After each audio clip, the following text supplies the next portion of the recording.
Hi, my name is Simon Hedley, known to my clients and partners as a Strategic Alchemist and an ultimate connector.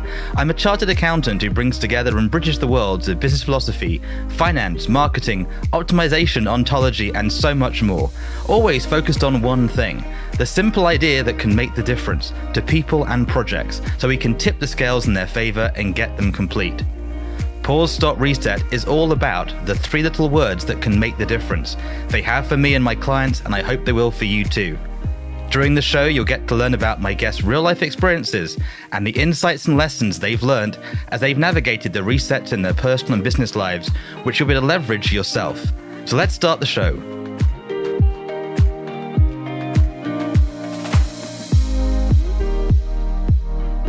I'm Simon Hedley, and welcome back to Pause, Stop, Reset, the show where we drop the mask and get real about the journey in life and business. Today, I'm joined by somebody who is quite extraordinary, and that is the one and only Jeffrey Hayzlett. I got to know Jeffrey over a decade ago at the 140 conference, and since then, I've been blown away by really what he's been doing behind the scenes for others. And today, I hope you get a chance to get understanding why I'm so excited to get to know this guy and get reconnected back with David Michaels on the San Juan Social Club cruise just a few months ago. Right now, he's doing incredible things with C-Suite Network, but in the past, he's been the marketing guy at Kodak, helped Donald Trump, President Trump, with The Apprentice, and so much more. Without further ado, Jeffrey, welcome to Pause, Stop, Reset. Thank you very much. And to sit there and say we met at the 140 conference, now some people don't even know what that is. That goes that far back when you were limited to how many characters you could send in a given tweet. So that goes way back. Yeah, it's one of those chance meetings, right? It's the nature of life in business. And why I'm so happy that you're sort of here today introducing yourself a bit more to my friends is because you really get what I call relationship capital, right? But we'll get to that as we get into this. So what are you up to now, Jeffrey? Who are you today? What are you focused on? I'm really focused on building out, a podcast and television network, content, because content leads to communities. Communities leads to commerce. That's the way it's been, since the dawn of time in this media business. And so we're out there right now with C-Suite Radio, C-Suite TV, C-Suite Book Club, C-Suite everything. We have a number of properties that we're going to market with, and we are building a trusted community under the C-Suite network, kind of like a giant sequoia tree that has this huge canopy, and under the canopy, a lush ecosystem of trusted executives, and that's what we're really trying to build out. And you can see why Jeffrey is the Hall of Fame speaker, and I'm the guy behind the scenes, behind the guys behind the seats. That's how I like it. You're very nice. I'm just a guy from South Dakota trying to make a living and doing what I do. And I go to bed every night hoping I can hurry up and sleep so I can get going the next day. Yeah, and that drive you have is quite extraordinary. Obviously, I touched on like your time with Kodak and the Celebrity Apprentice show, but what have been the big resets and shifts you've been through? Because the more I read through your CV, it's extraordinary, right? The stuff you've been involved in. Yeah, it's kind of like the Forrest Gump of business. Forrest Gump in the movie was in this situation. I kind of feel like I've been the same way. I bought and sold over 250 businesses, over 25 billion in transactions. My last big company, obviously, was Kodak, with billions and billions of dollars, managing about a $17 billion sales and marketing budget, but, a top line company of over $100 billion in sales. So it was a pretty extensive business. And, then went on to Bloomberg and did, a television show there with Celebrity Apprentice for 3 years as a judge there. And now leading my own podcast show and television show that you see around the world. And then leading others. And so, I've been able to do a lot of different things in my career, but, I started off as just, doing PR and doing marketing, and then that led to more sales, and then led to me buying this business, then this business, then this business. And luckily I've just been in the right place at the right time, doing a lot of extraordinary things. But, somebody said to me once, how did you plan out your career? I go, what do you mean planning? There's no way I planned any of this. It just happened. And there's a lot of things I would probably do differently, looking back, but, I don't regret any of it. No, I love that. And you get the energy you've always had that, by the way. It's been quite extraordinary. Knowing you and your rest of your family, there is this drive and this energy that's really contagious. I love that. Absolutely extraordinary. Well, I appreciate that. I don't know. I'm full speed all the time in everything I do, either whether it's full-time resting or full-time on. There's not much in between. And I've always been that, and again, like today, I've got board meetings, lots of meetings with my team, but I've got a 3 or 4 hour meeting. I'm on 12 boards of directors, 4 of them public companies. And so one of those is a public company board today. And that's where it slows down, when you got to sit in these boring board meetings. But it's just part of what you have to do. You do. And I like to distinguish these three aspects of pausing, like just sort of, we'll come back to that next week, right? Stopping is like a complete no more, and a reset's brand new game. And that can be in life or business. Those board meetings I've been in myself, when it's like, should we just stop that entire division? And it is sort of like remote control sometimes. I get a sense from what you just said, you find it hard to really stop things. Like you always go, go, go, but you do take time out. Which of those three do you think you find easiest or hardest? Like what's sort of the missing one for you? Probably resetting is probably the easiest, in terms of just, like get, reset, take some time, do this. On the startup side, I love starting new things all the time because I get a chance to see things across the board with my experience. So, starting new things is always easy. I'm kind of more of an architect of how to get the things done. And then I got to find somebody else that's actually doing it. I will get into the weeds of doing it, but that's not the best use of my time. So, I always look at what's best use of time. So that's the biggest thing. I probably don't, if you look at the rest piece of it, I don't rest as well as I probably should. I just got over a bout of pneumonia because I just been going, and going, and I failed to do that. So I have a good team around me that makes sure that I take time off and take some time down.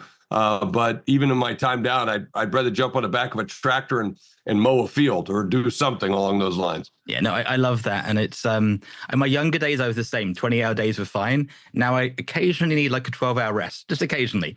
And also on holiday, you get new ideas, right? What I saw with you is the more you're seeing, the more you're getting, we could do that. And we could that sort of hyper flow state, which is really what extraordinary leaders have. And that architect brain, you've done this for ages, right? Yeah, well, I'm a workaholic, and actually one time my wife said, "Hey, you got to go get help for this because I work all the time." And so finally I went to a clinic. It's a clinic where they had sexaholics, drugaholics, alcoholics, and then of course I was the only person there that was a workaholic. But I went to this very famous clinic, and Simon, I'm sitting there the first day, and I'm figuring out, how many people are here? How much do they pay? What's the margins? What's the margins? How much was the meals? How much was the hotels and stuff and blah, blah, blah. And I'm thinking, this is a good business. And I'm going, no, I'm not supposed to be doing that. So but that's the way, that is the way my mind works. And even when I'm sitting in someone's business, I'm looking at ways to improve it or enhance it or do it better. And sometimes you just have to shut your mouth and, you're not asked to do that. So, but that's constantly what I'm trying to do. That's for me personally the hardest thing, when somebody's not ready to listen to the advice that would solve their problem like instantly. Do you find that easy? I mean, you're different energies, like a British, American, different styles, right? And you're a strong, big guy. Do you find that easy just to bite your tongue and be quiet, sort of knowing you could help them and they're not ready to listen? If they're good friends, I don't bite my tongue. If they're friends of mine, and there's a difference between, you mentioned the word advice, but what you really mean is counsel. Advice is given by people who've never done it before. Counsel is given by people who've done it over and over and over. And when you have friends and you have coworkers and people that you respect and like, you want to reach out. You do want to give. And I think it's important for us to give and pick up the phone and say, hey, my friend, I just want to, if I could spend a moment, if you'd be open to this, let me say a couple of words that you might want to be thinking about, that you might not see or is not enough on your radar. And usually people are very, very grateful for that. And not that you just, you're doing it all the time, but it does happen from time to time. And I check in with people that I know are having tough times. I got a guy that's going through a very, very tough time overseas right now. And I just, I've got no skin in the game. I just pick up a phone and say, hey, how you doing, brother? And, because we all need that. There have been times in my career where, I've been kicked and down and people were just piling on. And I had a few of those business leaders who reached out to me. I remember telling a friend of mine, I was at a wedding a couple years ago, and I told him about his father. And I said, during the deepest, darkest days of some business stuff I was doing, his father reached out to me and just made a phone call and just said something to me. And that was his son, and his son started crying in front of me because he couldn't believe his dad had done that. So that was a message. And he said, thank you for that gift. because I told him about that. And I always remember those people, and I want to be that same kind of guy. Yeah, and I think you are, Jeffrey. That's the thing. I know, like, you and I hadn't been, it's been a decade since we were alive together, over a decade, and yet the little ripples and the dot connects. And that wise counsel, the Jim Rohn of American business philosophy, which the UK, Europe, and the world needs now. Not a raving advert here, but, we need that more than ever, because there's so much of people who are 22, 35, even 100 years old, but they're giving advice that sounds good, gets sound bites, it's controversial, but it isn't putting their money where their mouth is. It isn't actually getting behind and really helping. And that's challenging. I mean, you've obviously, look, we've been over this, quite extraordinary life. Is there anything that you wish younger Jeffrey at 18 knew that he didn't know, like the one nugget that would have sped things up or given a different path? I don't see you as a fisherman in sort of on the beach in Miami somehow. Like, what's the one thing you wish you could have learned earlier? I would have done it bigger and faster. Even though it's been pretty big and fast, sometimes we limit ourselves. We tell stories to ourselves, whether it's, oh, we tried that once before, or it's not in the budget, or I'm from, this small little tiny state, and you don't think you can add zeros or do it bigger. And I would have done that much faster. That's the biggest. That's what I tell most young people is don't be limited by your own self-beliefs. Don't listen to the voices in your head.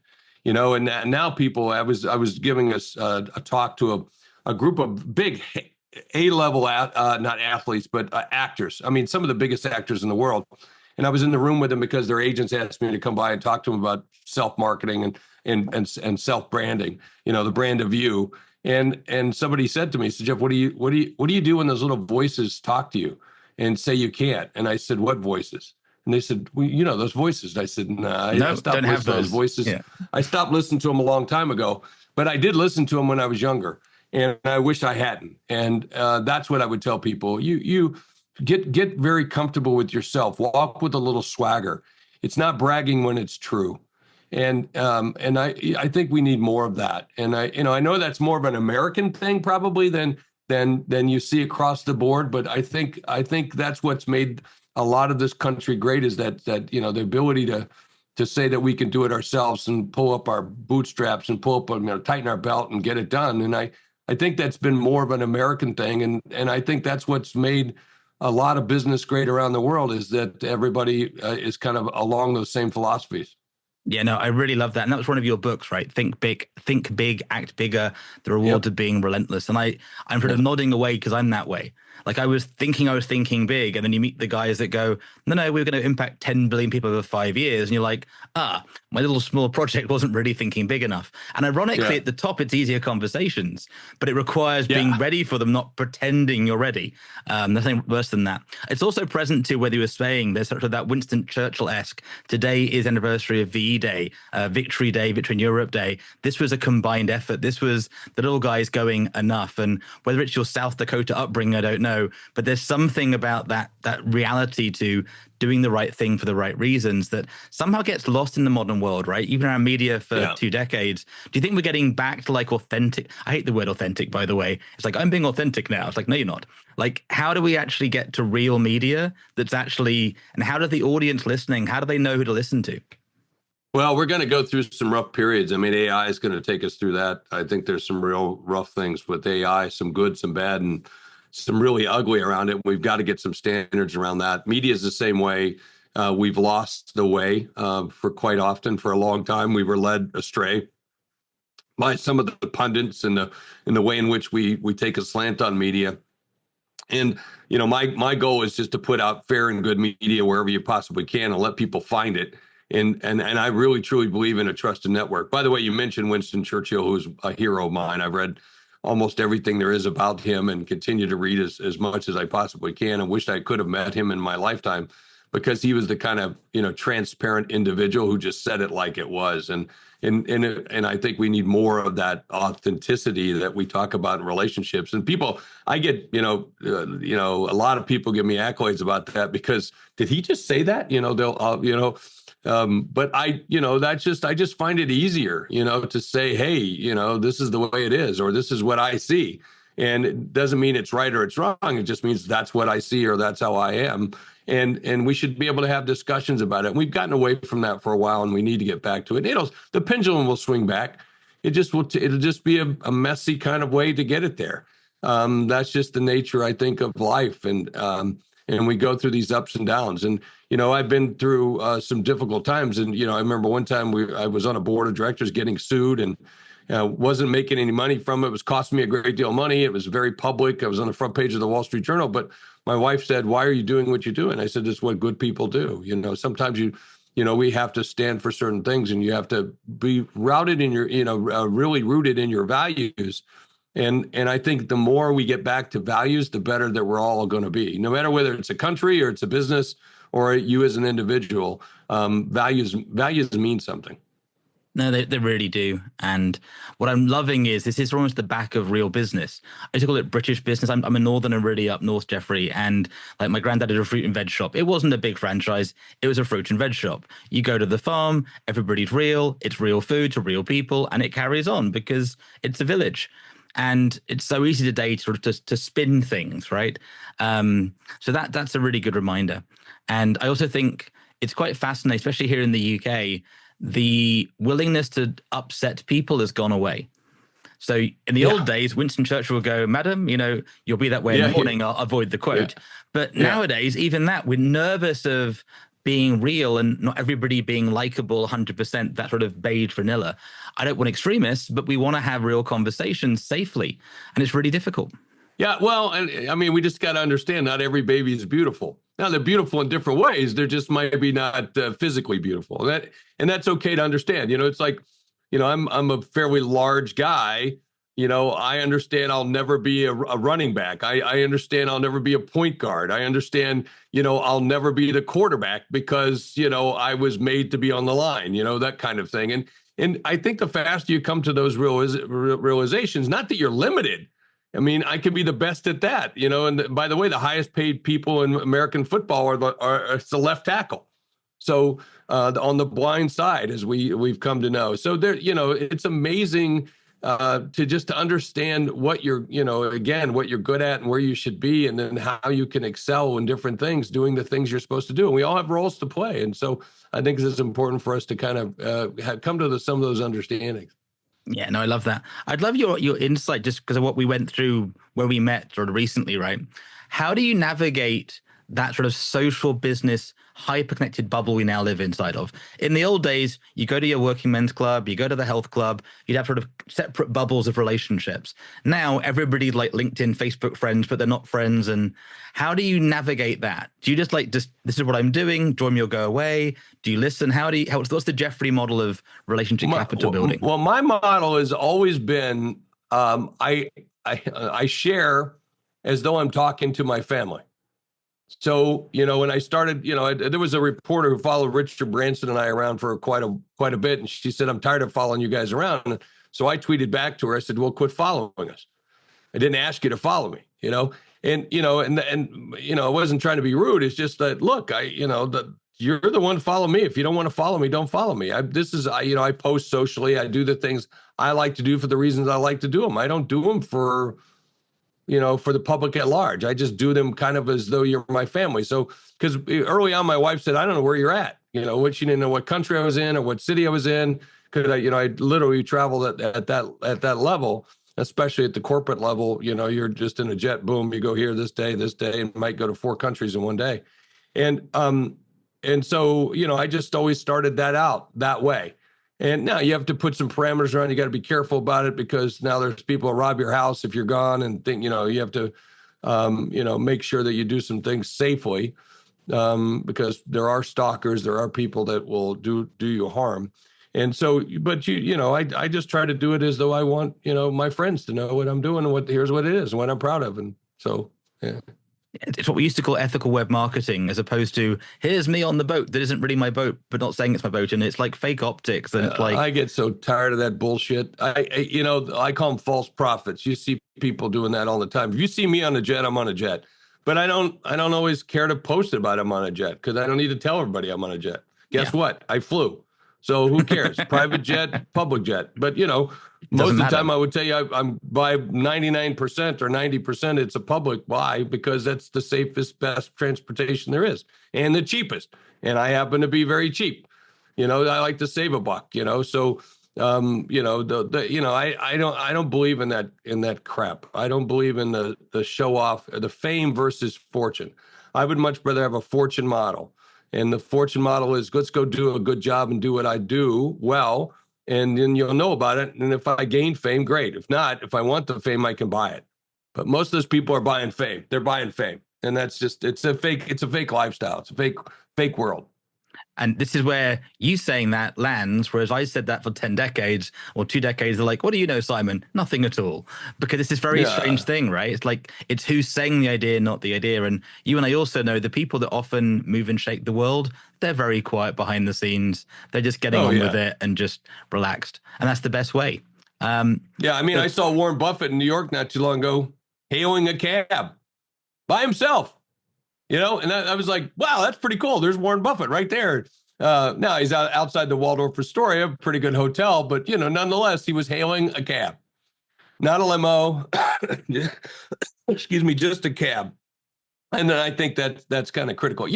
Simon, we get back to authenticity and so forth, and navigating. Which I think the best thing that people can do is watch and listen, successful people, watch and follow successful people. But at the same time, real success, not fake success. I mean, I've been in conversations with people like on a cruise or wherever we might gather, and people start telling me about what they're doing. And then I start asking questions, and I find out it's all a story. They haven't done any of that. It's what they plan to do. And I like to kind of focus on what people are actually getting done and accomplishing, not what they're going to do. Because those are typically stories. And what I try to do is weave through the stories to find out what the real gems are. And that's how you have to listen. Yeah. And I don't know if you know, Jeffrey, I was a PwC chartered accountant auditor. So I spent my early sort of 20s learning how to dig through accounts and noise and nonsense. Oh, wow. Yeah. Found a global fraud that was multi-billion-dollar fraud. Didn't found the fraud. I found a one data point that unraveled a fraud. It was like, this is weird. They're the same people. And you realize so much is fake news and stories. We've seen that in American marketing with the businesses, right? So many of these unicorns actually weren't what they seemed to be. And I think what you're reminding is cut out the noise, cut out the BS, and just be real. And your gut feel knows. Your gut knows this is good, that's nonsense. And if it isn't, there's always more opportunities. And I'm excited what you're doing with C-Suite, because what you're making available, not a marketing pitch for it, but honestly, it's a great deal for people, is anybody can sort of apply to be part of that if they're real and trusted and vetted, and they follow that model you've got, which is really quite extraordinary. What's your vision for it? Like a decade from now, C-Suite, what's the long-term vision for C-Suite Network? Well, I think we'll be a major player in the content. I think we'll be a major player in communities and in commerce as well with the marketplace. And I think people need a trusted source. People need trusted executives. I know when I was in the C-suite at Kodak or a Fortune 100 company or in the boardrooms today, I trust other executives that are like me, that I see, that I get to meet, get to know. And so what we did was just say, look, you got to be a vice president or higher, no matter what the size of company, come into the group. And, because today, in today's world digitally, and especially with AI, you can fake a lot of stuff. And you can fake people talking, you can fake messages. I see fake AI messages every day, and I see websites that I just look at and go, that's not right. Or a LinkedIn profile, that's not right. So I want to be with trusted people. And so the best way to do that is create a network of real people, so that this is a friend of mine. And that I found out to be very, very useful in my career. Probably the best thing in the world has been, you mentioned it very early on in this interview, and that being trusted relationships, being relationship capital. I have lived an entire career on that. People call me all the time saying, Jeff, do you know someone? And, I'm one person away, not the Kevin Bacon 6 steps away, but usually one person away at the level that I've been able to obtain, or I know somebody that knows that person. Bob Bodine is a great author. He said, the power of who, that everybody you need to know, you already know. And it's just a matter of getting to them. And so that's the nature of something like the C-Suite network. And then to be able to put together other properties like C-Suite loans, C-Suite legal, C-Suite business valuations, C-Suite properties, C-Suite, investments, and everything else that we're offering is just amazing as we find trusted partners to go to market with. Yeah, no, I love it. And I could sort of just reveal the kimono a bit. You'll appreciate often people go, do you know so and so? Not to get connected, but to go, should I even be seen with the person? Right. So we've been doing that for people for quite a while. They're like, we've deeply 10 years auditing the industries, the people, what they say, what they don't say, and often a bit sneaky about it because you have to be. You can't walk in going, I'm working for this billionaire to secret shop somebody. They act differently or no money at all.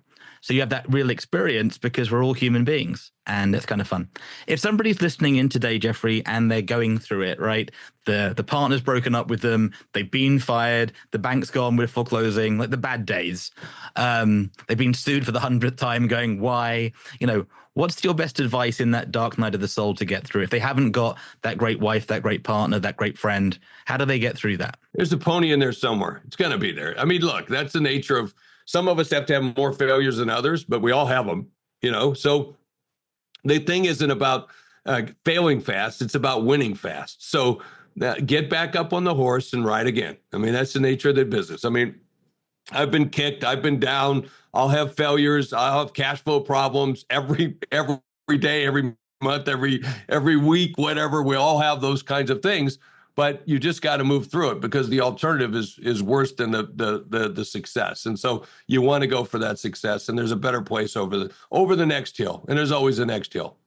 I love that phrase. There's always a pony there. I never heard that before. Yeah. Is that a Dakota? Well, that's an old there's an old Reagan joke where there's an optimistic cowboy and a pessimistic cowboy, and the ranch boss said, "Hey, go shovel that manure and move that big pile of manure." And the pessimistic cowboy looks over and sees the optimistic cowboy into his, up to his elbows, and he's throwing the manure and he's throwing it and throwing. The pessimistic cowboy says, "What are you doing?" He goes, "Hey, with a pile this big, there's got to be a pony in here somewhere." So, so that's just I look at life that way. And that's just the way, I'm an old cowboy, so to speak. And I look at things like, yeah, there's a lot of crap out there, but there's some great rays of goodness. And so that's our job, is to find those. Yeah, no, I love that at all. And I also get a sense you'd operate the same way I think, which is if I don't like the people, we don't need to do business with them. No, I move on. Yeah, just move on. It's a big planet. Yeah. And when you're starting out, you think there's a small bubble, just these 10 speaking stages, just these 10 stages, just these 10 sponsors. It is a huge, big planet that's getting faster by the minute. Yeah, I'm not working with assholes. There's no way. I'm just done. I've done that. Sometimes I've had to do it. Occasionally, you still have to do it because you're trying to get to your objective, and you got to go through that person or around. You got to be involved. But by and large, no. I have people come to me all the time, say, "I'd like to work with you," and there are some people I just go, no. I don't necessarily tell them they're bad or that I just move on. But I do my best if I have to. Sometimes there are people I just go no. And then when I see other people who are working with bad people and they're friends of mine, I will make sure that they're aware of that. Yeah, and that we're talking loosely, not legally, rigorously.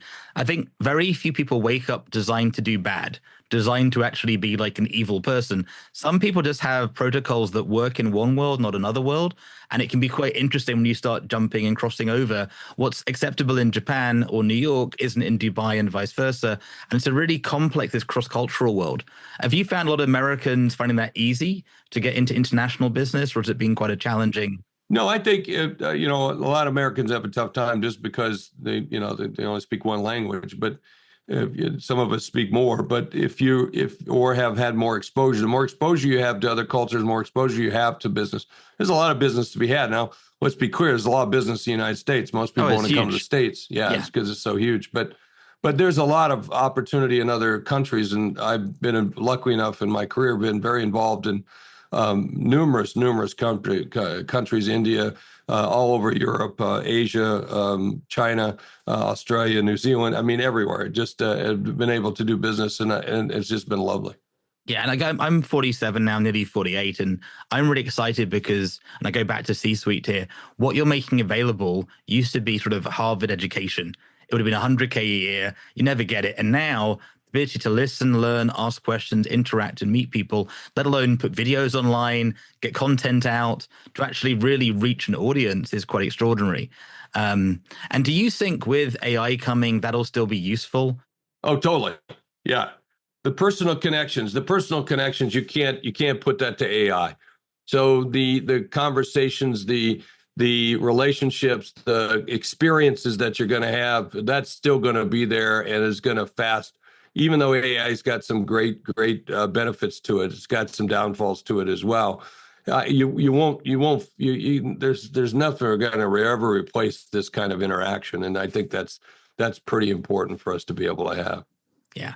And so if somebody's looking and they're going, you know what, I'm hearing Jeffrey, think bigger than big, get big thinking.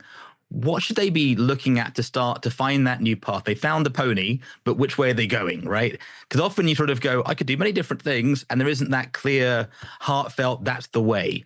How do they start to get that clarity? Yeah, get engaged with the community, get engaged with other people, friends that you trusted executives. I mean, that's what we tell everybody. You come to the C-suite, you get a little education, motivation, inspiration, but you have a chance at monetization, but you got to get engaged. But if you don't get engaged, if you don't get involved, if you don't get linked in with other people, and that is get together, then you're not gonna succeed as much as you could. And that's what this is about. You're going to meet people. You're going to come on an online meeting. You're going to get together a personal meeting. We do over 600 meetings a year. And you're going to be in a square next to somebody who's a billionaire. You're going to be a square next to somebody who's going to change your trajectory by getting to know them. But you got to show up. You got to put a quarter. You got to buy to win the lottery. You got to buy a ticket. And that's what this is about. Yeah, no, I love it. And it's the mature side as well, right? There's so many like, what do I get? It's like, it's $1. When I actually met you, Jeffrey, I literally asked people for $1 to retain me. And many people just go there. You go, quite a few are well-known names. They literally go, what do I get exactly? It's like, it's $1. Missing the whole point here, guys. It's like, it's $1. I just got you. So what do you care? Let's go. Yeah. You spend more on a soda than the dollar. So yeah.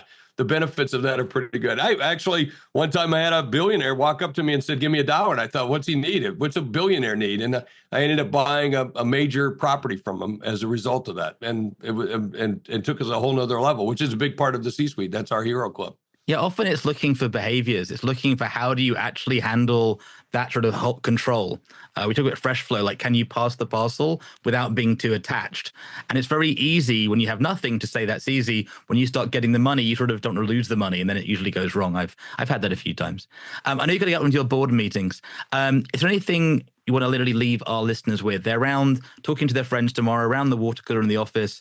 They're going in the car. What's the one Jeffrey wisdom bit they have to remember from today's conversation? Well, think big, act bigger is the best I can tell you. Is that no matter how big you think you are, there's always someone bigger. So, someone sitting next to you that you can learn from. And so get engaged and think big, act bigger. And no matter what, rewards go to the relentless, those people who just keep at it. I was with someone yesterday. We're talking about their business. They said the business has been going down. I said, let me just ask you a question.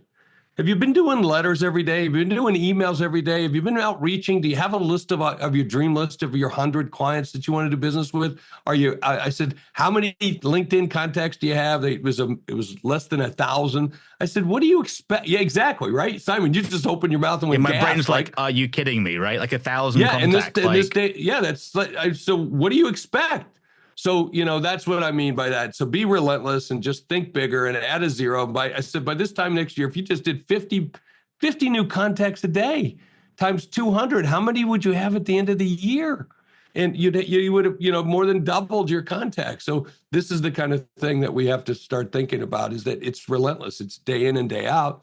And it's not always the most exciting stuff, but it's the stuff that works. Yeah. And I want to underline something you said. It was like that your friend's dad giving you that call. I believe in these key connections that you don't expect. And what you get may not be the money or the lead, but it could just be the enthusiasm. It could just be, you've got this. It could just be something that gets you back on that different trajectory. And a year, a decade later, makes a huge difference. I'm sure you've met Gary Vaynerchuk a few times. You know Gary quite well, I'm guessing. Yeah. And I remember meeting Gary in London years ago. And he was just like you, a human being who was being nice. And it wasn't about made a fortune from that meeting, but just the memory of how he was still ripples on. The same with you on the boat, think the 140. It's those real relationships. And if you can keep doing that, I think we all win as a game. Because truthfully, as one of my old mentors told me, being the richest man in the graveyard is not your job. Being the first trillionaire and then dying the next day, that's not really the goal, right? It's like, right. Yeah. Although being a trillionaire would be great.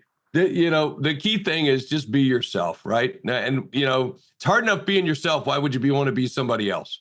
Well, and that needs listening and putting on the notice board, because unfortunately, most of us, including myself, were told, be like this person, because we get sucked into that mechanism. So you've heard it from Jeffrey now, be yourself. And if you're not sure who you are, go have a little walk, have a rest, and have a reset. We're going to wrap up now, Jeffrey. What's the best way for them to learn more about what you're doing and keep in touch with your magical world?